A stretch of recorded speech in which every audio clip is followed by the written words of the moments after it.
Good afternoon and welcome, everyone. I'm Liza Miller, Echoing Green's Vice President of Thought Leadership, and on behalf of my colleagues at Echoing Green, thank you for being here today.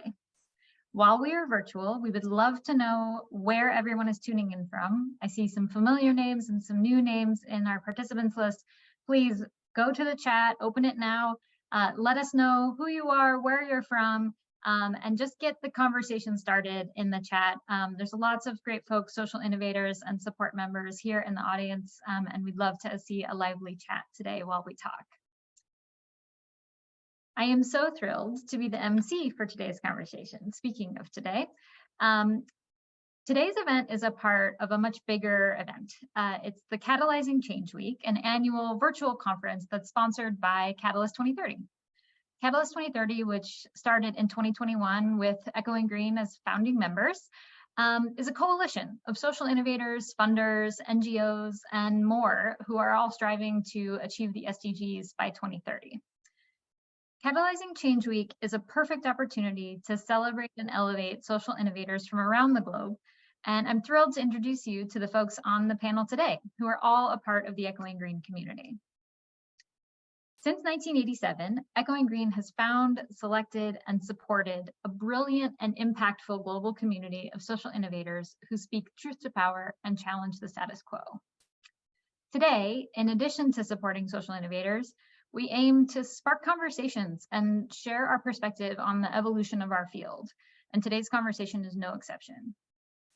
Our unrelenting belief that people, not business plans, are the way to drive impact is why we are excited for you to hear and learn from Ruha Shadid and Okongyo Kinyanjui, two Echoing Green Fellows doing very important work in the Global South and members of the Echoing Green Fellow community. Ruha and Okongyo are a part of that 900+ member community who are working in over 86 countries around the globe. These best-in-class proximate leaders who are from and deeply engaged with the communities driving their work are bringing transformational approaches to the fight for racial and climate justice, health equity, and civil and human rights. Over the course of the next hour, our program will include 2 Spark Chats where Ruha and Okongyo will each have 3 to 5 minutes to tell us about their story and their work. Following the Spark Chats, they'll be joined by Zana Augustin, the partnerships lead from World Education Services, for a moderated session. Now for the Spark Chats. Okongyo will join me here on the virtual stage. Hello, welcome. So first up, hi. So first up, we have Okongyo Kinyanjui, co-founder and executive director of the Queer African Network, a mobile application designed to ensure that every LGBTQ+ person of African heritage, whether on the continent or in the diaspora, has access to the resources and meaningful connections they need to thrive. He was recently named a 2023 Obama Africa Leader and was invited into the Skoll World Forum Fellowship. Okongyo, we are so excited to hear more about your work and your story. Please take it away. Thank you so much, Liza. Hi, everyone. I see lots of friends and family here, which is great. So I was born and raised and currently live in Kenya. And for all the years that I was growing up in Nairobi, I was afraid because I had seen firsthand what it's like for those suspected of being like me. When I was younger, my cousin was giving me a ride and the radio presenter was talking about Uganda passing what would come to be known as the Kill the Gays bill. And my cousin in that moment cheered in joy and said with a lot of conviction that he wishes we would do the same here in Kenya. Mind you, Kenya, like 34 other Commonwealth countries, already has a 14-year imprisonment penalty that's often used to inform attacks, arbitrary arrests, and degrade queer people's right to privacy. And that experience made me internalize a fear that I should never build authentic relationships with people for fear of what they may do if they found out. These colonial laws created a culture of intolerance and suspicion so deep that you can't even trust your own family. And I think of one example, which was in high school. My close friend came out to her parents in the hopes that they would love her unconditionally, as they said that they would. However, they then hired a man to try and attack and assault her in the hopes that it would change her sexual orientation. like the millions of people who live in the growing number of countries that have these laws, targeting them for who they love, and how they express themselves, my friend felt alone and afraid. And colonial homophobic laws created a culture and systems that made sure that we all continue to feel alone and afraid. So as you might imagine, under these conditions, many queer people are constantly operating from a place of fear and concern about being outed. And if we're all in hiding, then how can we mobilize around issues that impede our everyday lives or share resources in times of need? How can we create a space where we can thrive?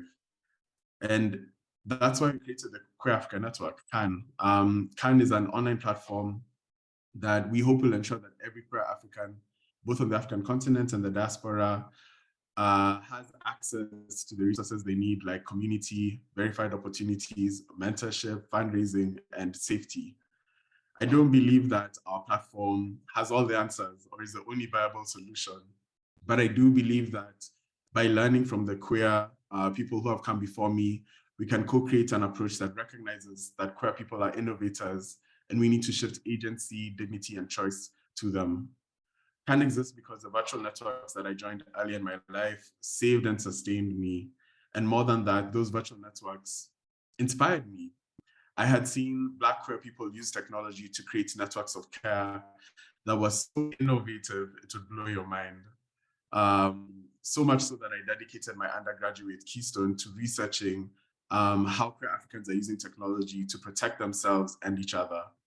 I delved into analyzing 3 specific virtual platforms. The first platform was created by queer Kenyans it would crowdsource information on violence that queer Kenyans are facing and map out hotspots of violence and safety.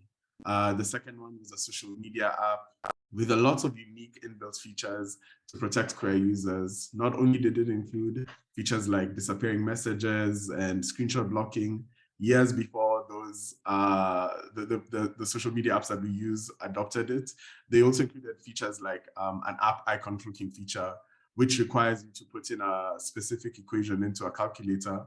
And if you get the right code, then it reveals the app. And the third virtual space that I found really innovative was an information group that would crowdsource information on the community, from the community on blackmailers, and create a public directory of accounts to avoid contact with. These innovations inspire me because it showed the innovative capacity that we have as queer Africans to push back despite how the world is trying to rid of us. And more than that, they challenge the mindset that we as queer Africans are only passive beneficiaries of technology and not active creators or co-creators of it. Unfortunately, none of these platforms are still in existence. And for some, we may never know why. But a big undeniable reason is that they were under-resourced. In fact, Sarah Lomelin highlights that when it comes to philanthropy in the US, not even 1/3 of 1% of all philanthropy goes to the LGBT community. And I'd add that it's even less likely for Black queer communities, as globally more than 60 countries still have colonial imprisonment penalties, and half of these are on the African continent. Some weeks ago, I read Echo and Green's report titled Black Voices, Black Spaces, the Power of Black Innovation. And at the end of the report, they listed 3 key takeaways for decision makers of funding strategies and philanthropy to apply to create a sustainable ecosystem that fully activates and incubates innovation. The first takeaway was that we need to reframe who we see as innovators and how we view successful innovation. The second was that we need to commit to creating an intentional and responsive ecosystem beyond crisis. And the third was to expand opportunities available to Black innovators. I believe that if philanthropy adopted all these practices, the platforms that I mentioned earlier would still be around today. And to be honest, the sustainability of our own platform and other platforms led by leaders in the global South depend on it. I also want to propose a 4th additional way of doing this that shifts the role of who decides which solutions are valid. We need to create possibilities for queer people to support queer people so that we're not entirely dependent on global North philanthropy. And we hope that our platform can centralize mutual aid efforts, funds, connections, life-saving information and resources to create a network of care. folks can use our platforms to join groups or to send messages, publish stories, fundraise, donate, or access databases of information. We also believe that with time, our community can utilize our tool to sustainably fund each other's solutions and needs so that we are not entirely dependent on funders from the global north who often require us to compete or prove the worthiness of our causes. I'd like to close off by quoting one of the most thoughtful lines in the Echo and Green report that I mentioned earlier, which is actually the last line of the report. Imagine what could be possible if funders committed resources to Black leaders in proportion to the problems that they are solving. Thank you.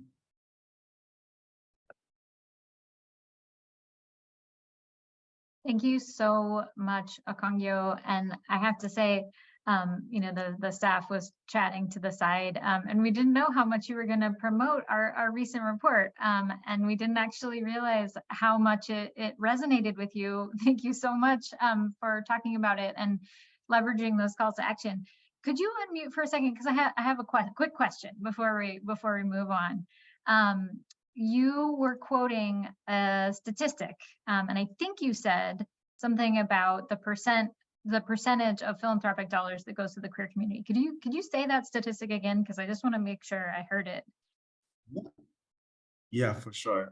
So this statistic is from Sarah Lomelin, who's the CEO of Philanthropy Together. And she gave this talk in 2022 at TED. And in the talk, it's live now. I can try to find the link and share it.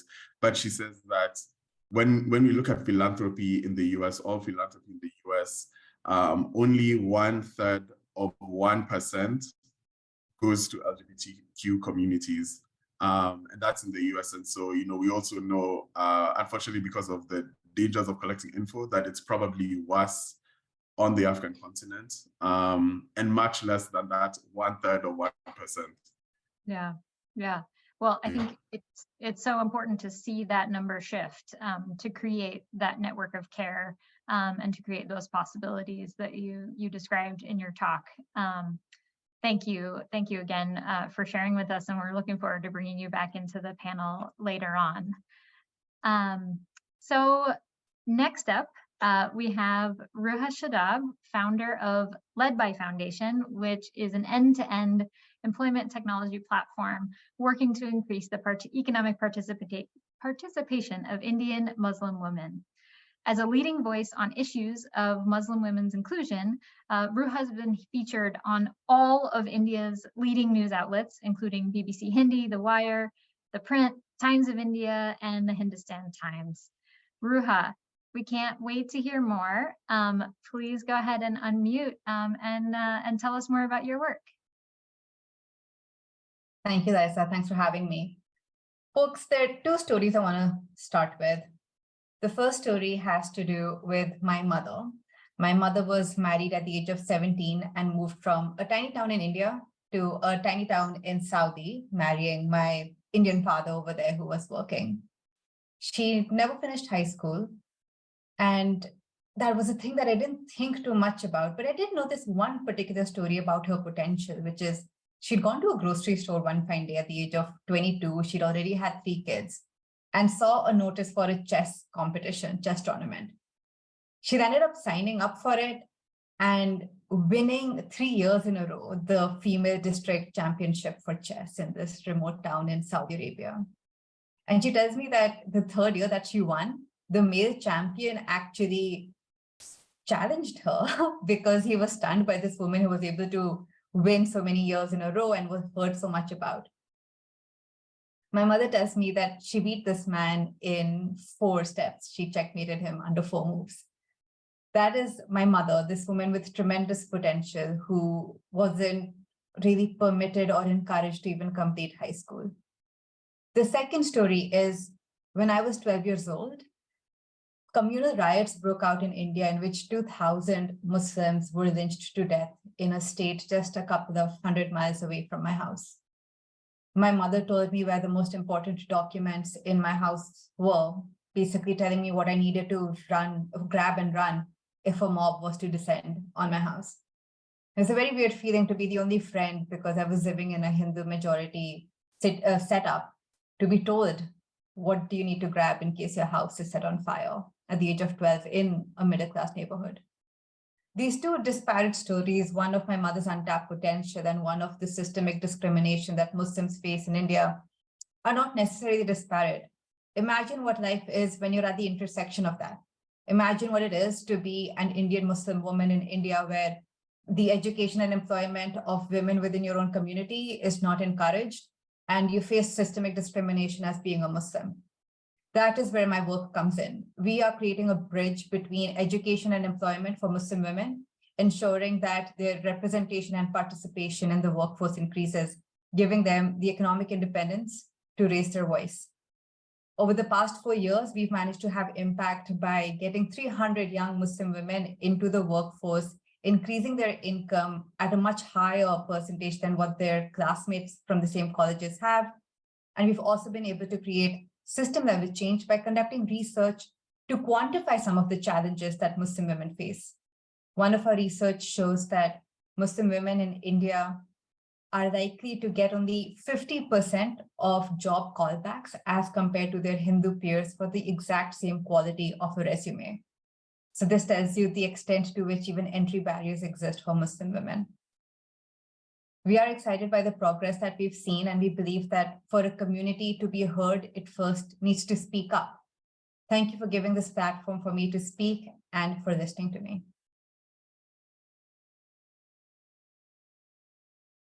Ruha, thank you so much. I love that last line, for a community to be heard. I have a quick question for you too, about something you shared. When did you start Led By? You mentioned sort of already having impacted 300 young women. Tell us more about that, when you got started. Got started 4 years ago, so around 2019, 2020. That's incredible progress in such a short time and in such a tumultuous time. And I think it's really interesting for this conversation to reflect on the fact that both you and Okongyo are leveraging technology in really innovative ways. And so whether or not that comes out in the panel later, encourage folks to follow up with both Ruha and Okongyo after the session if that's something that you're interested in hearing more about their decision to leverage technology for their communities and for their solutions. So thank you so much, Ruha. We hope you enjoyed the Spark Chats so far, and now it's time to delve deeper and learn more about what this field can do to help them and other leaders like them. I would like to continue by introducing our moderator for today, Zana Augustin. Zana is the Associate Director for Partnerships and Strategic Initiatives at World Education Services Mariam Assefa Fund, who are a binational immigrant and refugee funder in the United States and Canada. They leverage grants, impact investments, and co-funding partnerships. Zana leads the fund's external and internal engagements and partnerships, applying a racial equity and justice lens to fund solutions targeting immigrant and refugee students, social entrepreneurs, and proximate leaders. As an African immigrant to the United States, Zana brings a profound understanding of the needs and solutions required to integrate and support immigrants and refugees. Wes is also an Echoing Green funding partner, and we are just so grateful to have Zana's voice here to lead the conversation with Okongyo and Ruha. Zana, the floor is yours. Thank you, Liza. Good afternoon, good morning, and good evening to you all from calling from wherever you are. I'm Zana calling from what is pretending to be a sunny day in Washington, DC today. And I'm super excited about this conversation around proximity and innovation in the Global South and how philanthropy can equitably support leaders around the world. Ruha and Okongyo, it's such a pleasure to set the stage here with you today as well. I love the work that you are both doing, and I'm super excited for the audience to get to know you as well. All right, let's get started. So, to set the context for the audience, could you both tell us about your organizations and how the imbalance of power and in funding streams between the Global North and Global South have affected your organizations? What is the state of funding in each of your countries or regions, just to give some examples?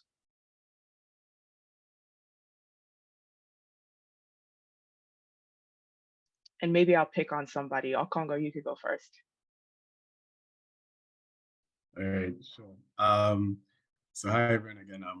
The organization I lead is the Krafka Network, and it's a platform designed by and for queer Africans to share resources and build meaningful connections in a safe way.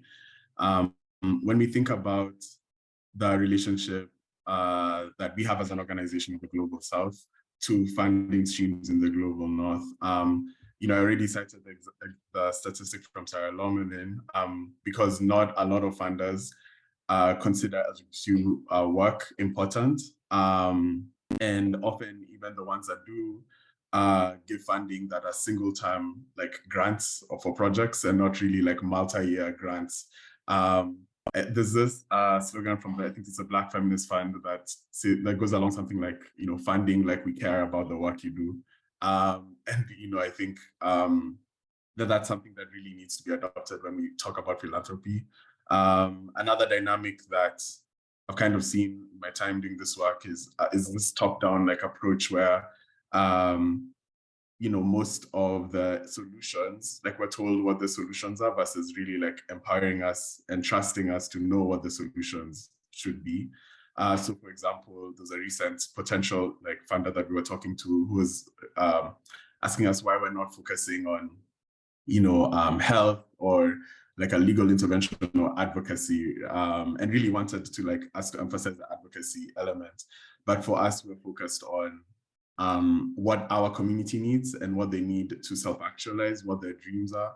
Because oftentimes when we look at Kenya, for example, of the 36 organizations that I'm aware of that are formal or formally registered or informal, 97% of them focus on health or advocacy, and no one is really focusing on what our community, individuals in our community need to self-actualize and to achieve their dreams. And we believe fundamentally that the more that we're able to succeed in our social and professional endeavors, the more likely we are to have a ripple effect of leaders who are creating change across multiple sectors.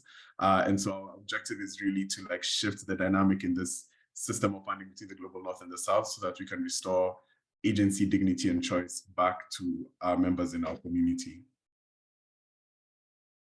Yeah, I love that. Shifting power back to the communities and proximate leaders. Ruha, do you want to jump in? Yeah, 3 slightly disparate points. One is in terms of the terminology that we use, right? That's so that is challenging itself. For example, if I take a very personal example, which is Echoing Green Fellowship, right? The theme for Echoing Green is racial justice, which is a term that is not used in policy conversations in India. It just does not make sense. It's not a terminology that we use in the activist space. So it took me a lot of effort to be able to articulate why my work, I strongly believe, is exactly the same principle that underlies racial justice.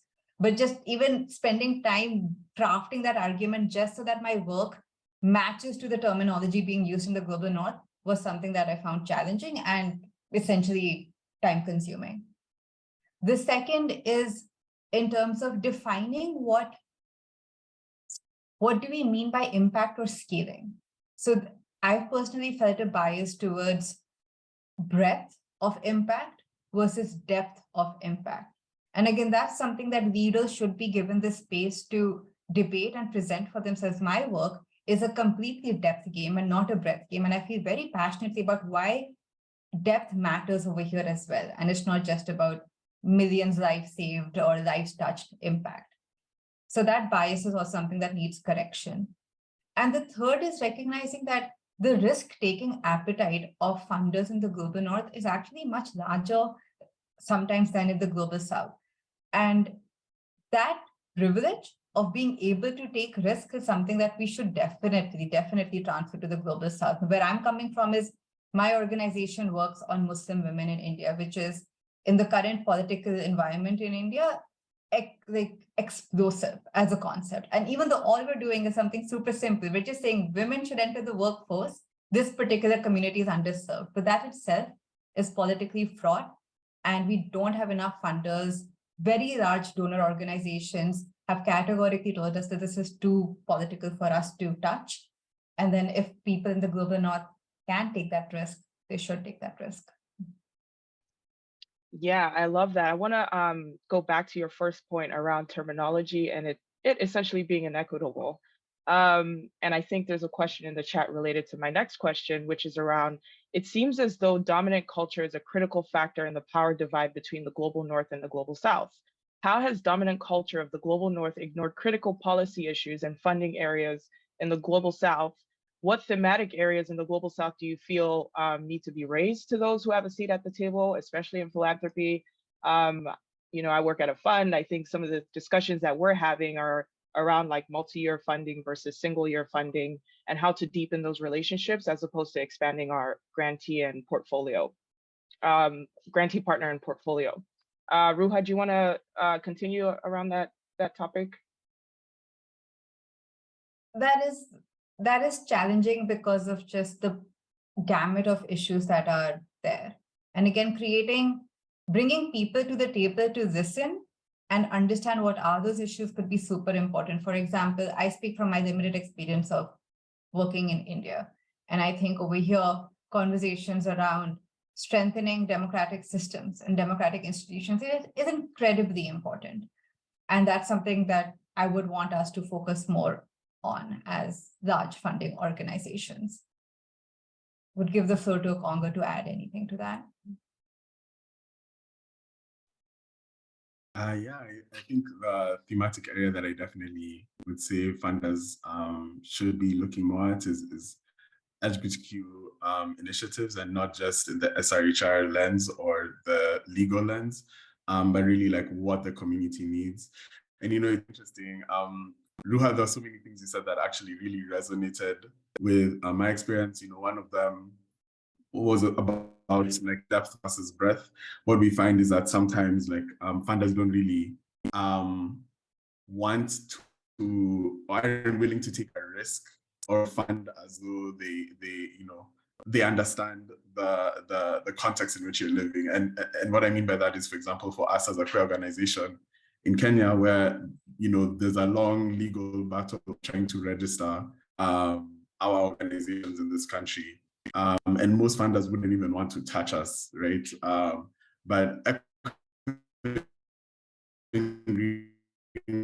was actually the first organization that took a chance on us.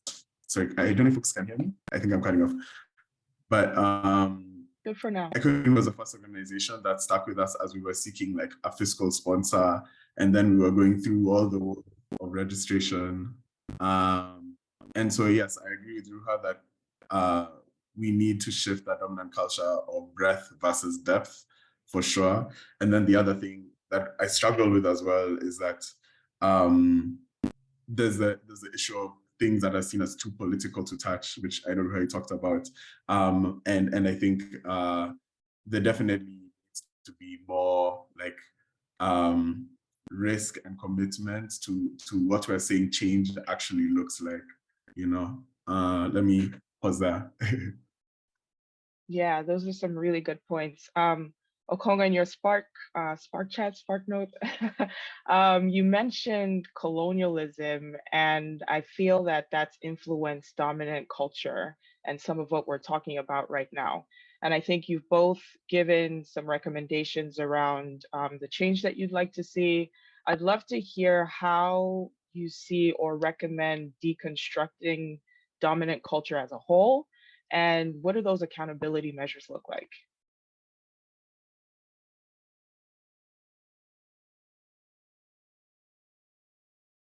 Well, I think, one, I would say that, when we're looking at the way, like, if we're looking at our society right now and we're looking at like colonialism and capitalism, if we're looking at like the core tenets of that, it's like individualism, capital accumulation, and like competition.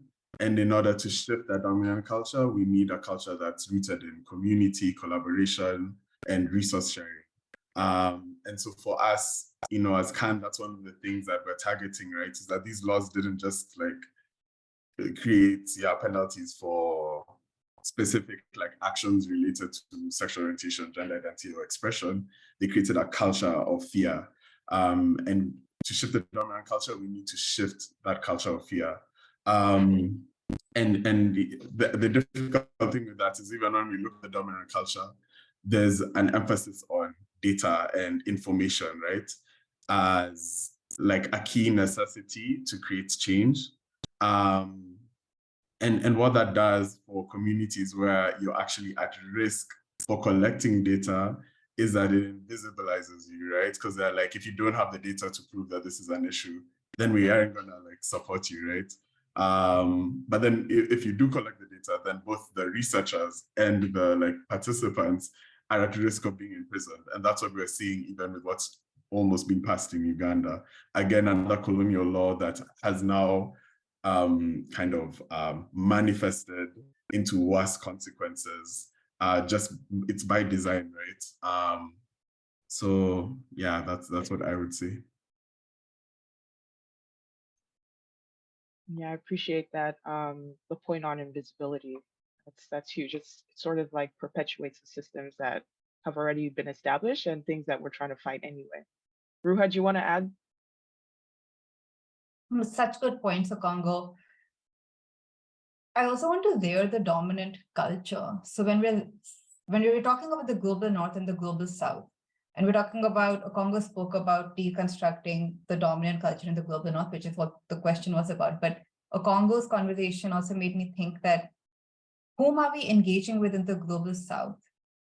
And as we try to deconstruct the global north's dominant culture, are we replacing that by the dominant culture in the global south? And that's something that we need to be mindful of as well, because then again, the minority, the marginalized voices in the global south will not be heard. So it needs to be a dismantling both at the global north and the global south. Now you have me thinking. No, that's a really good point. And I think back to Okongo's point on invisibility. Yeah, that's solid point.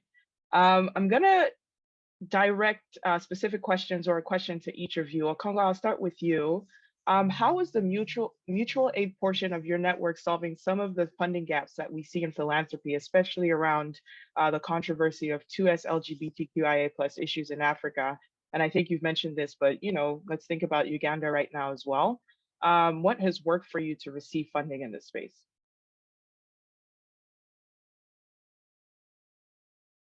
That's a really great question. I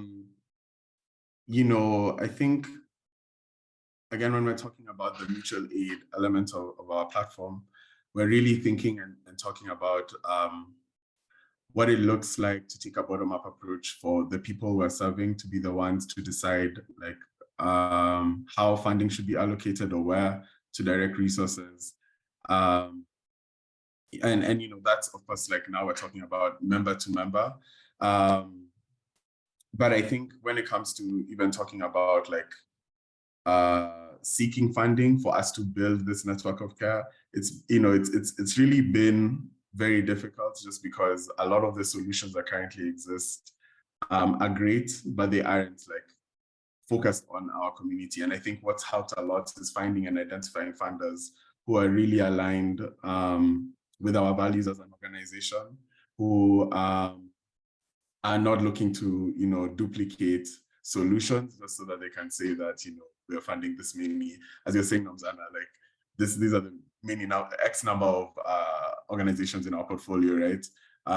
But to actually look at what that means to like create systemic changes. I think one thing I've noticed is there's a huge emphasis on like systems thinking, at least with the funders that I'm engaged with.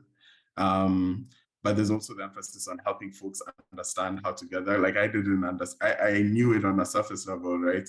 But I think the ability to find funders who will walk with you, who will stand with you, is important. And we're still going through that journey. So I don't have all the answers on what other organizations could do, who are in a similar early stage position. But I think, networks and folks who will commit and stand by. I think one other thing I would just say is that it's important to also challenge like funders in the sense that like, one of the recommendations a lot of the questions we usually get are like, why aren't you trying to change the minds of the people? Isn't that the core? Isn't that the root cause? And it's tempting to think that, but then what does that mean about our community? Are we supposed to put everybody's dreams and dreams and aspirations on hold? Like, why are we placing more emphasis on people creating and continuing and perpetuating the problem versus the people who are facing the problem? And so for us, we see ourselves as like the first tool that's supporting individual queer people come together, share power, like ideate, strategize, mobilize, and finding folks who are willing to let us, and being comfortable challenging the dominant narrative is a key part in, I guess, finding the right people to support your work. Yeah. Thank you for those points. I actually have a follow-up question. I also feel like part of dominant culture is who has access to information and knowledge of who's out there. So how did you go about finding the funders who were in your corner? I know there's a few social entrepreneurs in the room who might be curious. I guess there's not a one size fits all, but what would you recommend that the social entrepreneurs in the room do, especially those who may be based in the global south and are looking to gain access to networks in the north? That's a really great question. I would say, first, again, to just give context for folks, like when it comes to queer organizations, there's a tendency to be funded by like embassies of countries that already have these like legal protections, for specific groups. And what we've seen is that some of these organizations have been around for like a decade or like however many years, and there's a culture of like competition and, unfortunately, like gatekeeping, right, when it comes to accessing resources. And we found it beneficial to look at funders who aren't like embassy connections or like, foreign affairs departments of other governments. But to look at, because look at funders who align with the values that you have. I think in our case, a lot of our work is rooted in feminism. And so like identifying funders who have that as an explicit value has been key.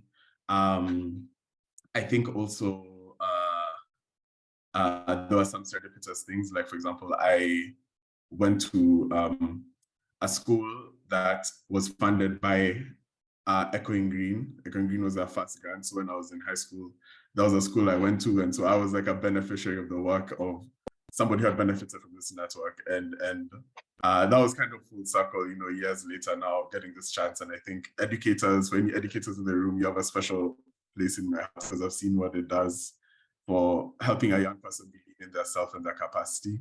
And yeah, I think the last thing is in as much as folks might be dealing with all these dynamics of gatekeeping and this, competition and all that with other organizations, like remain true to your values and find the folks in your field who are willing to open doors, who are actually doing the work that they say they're there to do, right? Which is if there are more of us, we can't operate from a place of like limited resources. We have to operate from a place of like, we need more of us doing more of the work we're doing, and we need to open those doors, and there are other people who also you'll find share in that. So many strong points. I have so many follow-up questions, but I guess we don't have enough time. Ruha, I'm going to jump to you. What are some of the barriers to access you face when communicating the unique value proposition of your business to funders and partners who are based in the US, especially considering that your organization serves Indian Muslim women? What successes have you had, challenges? Are you finding, to Okongo's point, are you finding funders who are interested in your region, or are there more funders that are based in the US that are interested in your work? In terms of challenge, the biggest one is explaining why we're even doing what we're doing. And that goes back a little bit to terminology. I work for Indian Muslim women. It's a community I belong to. And for me, working on it seems extremely obvious. And only after stepping out of the country, out of India, did I realize how non-obvious it is to other people. Do people even recognize that the folks that I'm working with total to 100 million? Indian Muslim women would be the 15th largest country on this planet. And that is the market I'm trying to solve for, the community that I'm trying to work for. So being able to articulate just why we're doing this and that this problem really isn't small, which by the way, even if it was small, was still very important, which goes back to the depth and breadth conversation Okongo and I were having. But just explaining to people why we're doing what we're doing is usually a massive challenge. And I haven't had a lot of people take a bet on me. There've been 2 fellowships. One is Echoing Green and one was a fellowship during my master's that took a bet on me that has helped Led by Foundation become what it is today and continue to grow. And I find it challenging because my take is that there is no such thing as social innovation. I think social problems have very simple solutions that people just need to do. It's way more about implementing it and seeing it through than coming out with some new technology to solve these issues. And then being able to articulate that, right? It doesn't mean you need to every time show up with something bright and shiny and new and say, this is a new solution to this problem. The problems existed for decades, for centuries. And it's not the lack of innovation, but the lack of implementation that is keeping these problems in existence. So being able to articulate the why, the what is innovative about this has been very challenging. And Echoing Green did a fantastic job, and there aren't much funders like this that bet on the innovator, that give you benefit of doubt and say, hey, you're the proximate leader, you know this better. And being able to articulate, I was able to articulate that not in my first attempt, but in my second attempt to EG by contextualizing it, meeting people where they are and trying to bring it into their own words a little bit, and then showing your passion, which has helped me. But again, 2 people have taken a bet on me. There were way more rejection letters in my email inbox than I would like to acknowledge. Yeah, unfortunately, I mean, we've all probably gone through some rejection at some point, and it takes probably 100 no's to get to that one yes. I think and feel that there's a bunch of social entrepreneurs in the room. I see a few Echoing Green fellows in the room as well. So I want to spotlight Echoing Green a little bit. And I'm curious, Ruha, on some of the points that you've touched on. Can you share the value, and maybe Okongo, if you want to jump in as well, can you share the value of why social entrepreneurs should pursue fellowships like Echoing Green? And is this a sort of like a solution to help solve issues around funding gaps, especially in a global context? You know, do fellowships like Echoing Green provide access to the networks that you're looking for? Maybe share your thoughts on that. It provides access to funding, definitely. If it opens other doors, I'm yet to find out. I'm an active fellow as we speak at. So time will tell on that. But what was most important to me as an EG fellow is in India, you see entrepreneurs, you hear about amazing tech startups coming out of the country, and you hear about activists. But there isn't an intersection necessarily over there of social entrepreneurs. And that's what EG gave me. And being a social entrepreneur is an incredibly lonely journey, more bad days than good ones, especially when you sign up knowing that you are really working on something that you will probably not see the fruits of. And when you're working on something that's going to take a lifetime, you have to have people equally delusional walking that road with you, and equally passionate. And that's what EG gives me. It's just my first session with EG, hearing people's stories was just so much energy. So yeah, of course, who doesn't need money? But what you really need is somebody who keeps your fire alive, and that's what EG helps. Yeah, Okongo, do you want to jump in? I like that point around marrying activists with startup entrepreneurs. Yeah, excellent points, Ruha. I think one thing that I found so beneficial was like thought partnerships. You know, a lot of the times when we think of resources, we think of monetary resources, but even with EG, like connecting me to, like, for example, like the like thought partners who think through like the nonprofit finance fund that help us think through like ideas and decisions we want to make and what it looks like to like build a financially resilient organization. And we don't have that expertise, right? Those are folks you can lean on. And one thing I've learned is just like you don't have to have all the answers all the time. It's okay to reach out to like folks at EG and they support you in getting access to people who can help you get that expertise. The bigger one is like community and solidarity.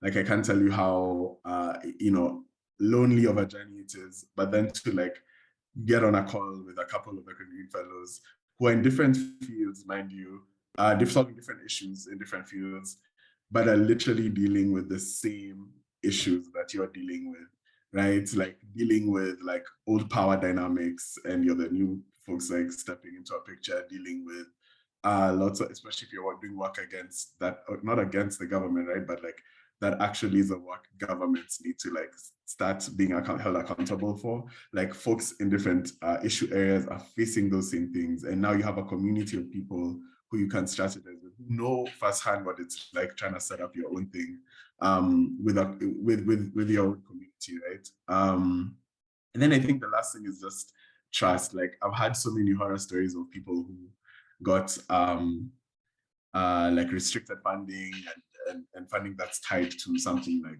like shares or whatever type of decision-making capacities, right? And what that does is it limits your capacity to grow as an organization and to think through ideas freely. But with Echoing Green's like unrestricted like funding model, it actually puts trust in you as a person who knows how to direct like these resources, who is able to pivot when issues come up, right? Like,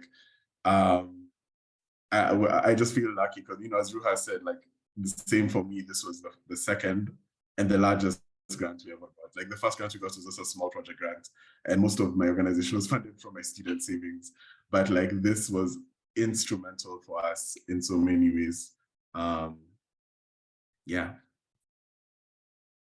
Yeah, I love that. And I think to echo from a funder perspective, we get to meet amazing people like yourselves. And I mean, we don't have the privilege of traveling to like countries across the world, but I get to meet Okongo from Kenya, Ruha from India, which is, I think, pretty amazing. So we're almost at time. I super appreciate the points that you've touched on today, but to wrap up our conversation, I'm curious from the both of you, how do you see a better coordinated philanthropic practice so that philanthropy can better operate as a catalyst for change between the North and the South? Should we be following standards of the North that lead to progressiveness, or maybe leading by the request of the South to continue advocacy and mobilization? Maybe we're doing a little bit of both. What would you recommend?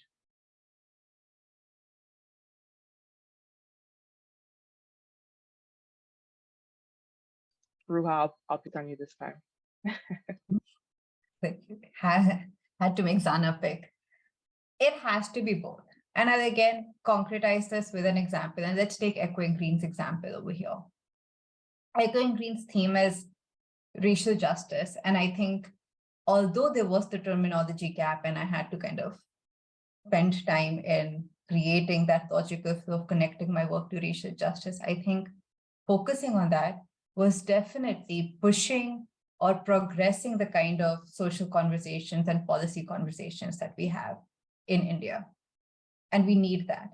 Another example is inclusion movements in India in the corporate space. So DEI movements now are actually quite inclusive of the LGBTQ community. And I do not think that would have happened if it wasn't spearheaded by the headquarters of all of these multinational companies sitting in the US.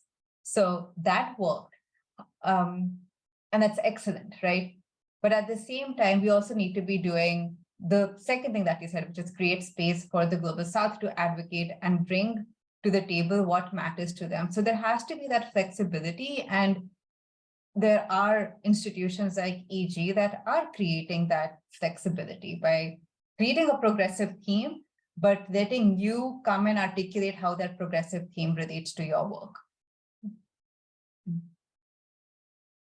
Oh, I never thought about the point around the influence of multinationals in Global South countries. That's a really good point. Okongo?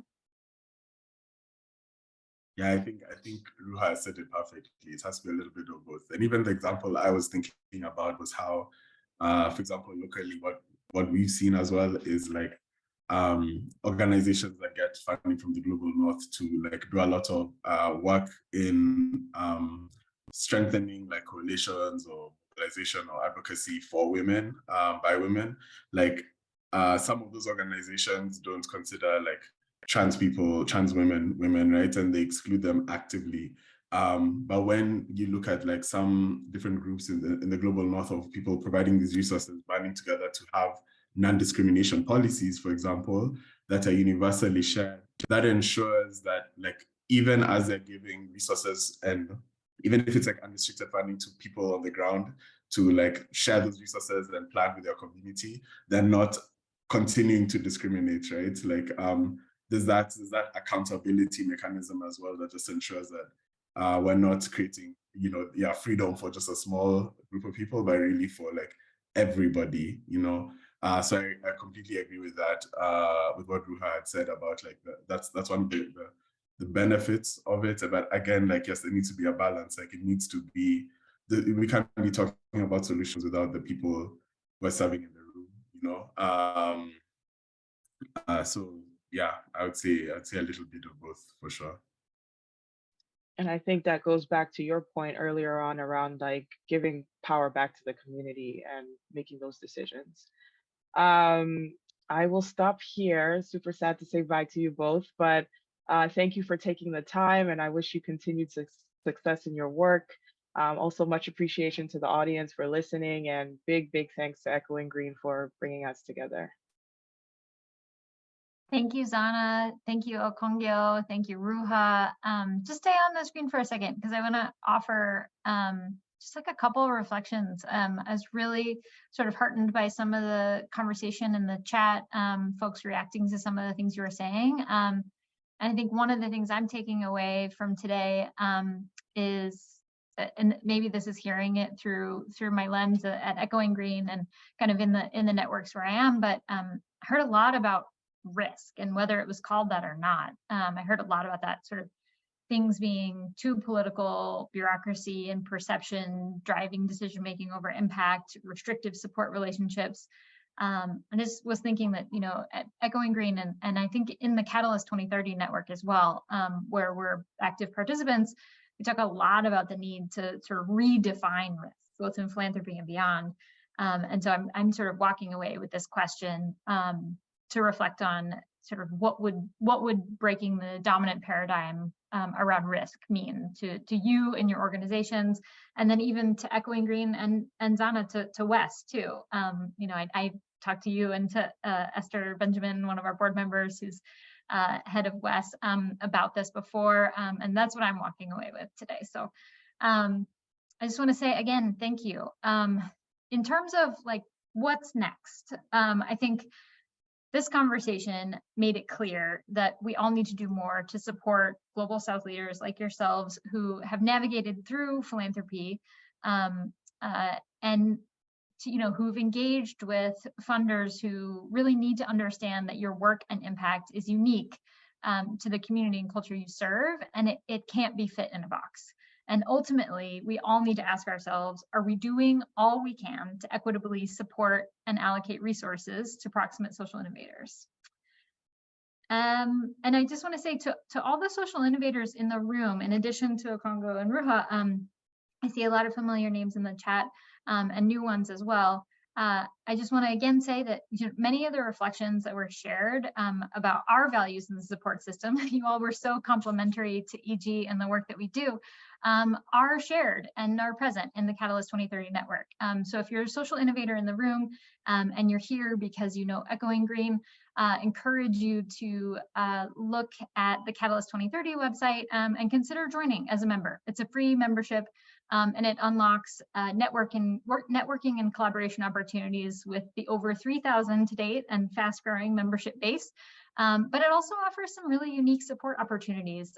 We're part of the Governing Council, and I've been hearing about a lot of really amazing stuff coming down the pike. And so I encourage you to check that out.